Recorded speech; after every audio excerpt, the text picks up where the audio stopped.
आंध्र प्रदेश राज्य में हम शामिल हुए सोनिया गांधी जी के रिक्वेस्ट पे। दिल्ली में तो हमारा राइट रॉयल पार्टनर्स है, ऑफिशियल पार्टनर्स है।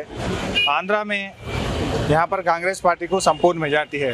हम शामिल नहीं होना चाहते थे, फिर भी सोनिया जी के रिक्वेस्ट पे हम आंध्र प्रदेश गवर्नमेंट में शामिल हुए।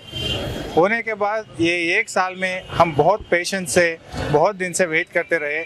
हम जो इश्यूज़ पे, जो मुद्दा लेके 3 साल में हम लड़ाई करें, वो मुद्दा में अभी जो हमारा मुख्यमंत्री ఈజ్ టేకింగ్ అగైనెస్ట్ డెసిషన్స్।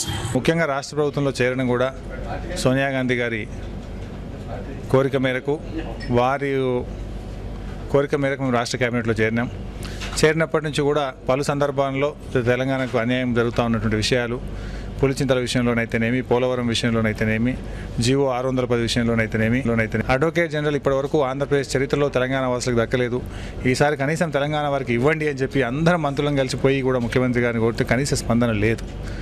మరి రాష్ట్ర ప్రభుత్వంలో కంటిన్యూ అవుతూ ఈ జరుగుతున్నటువంటి అన్యాయాల పరంపరలో మేము భాగస్వాములం కావడం సరి అయినటువంటిది కాదు అని చెప్పి మేమందరం కలిసి నిర్ణయం తీసుకోవడం జరిగింది।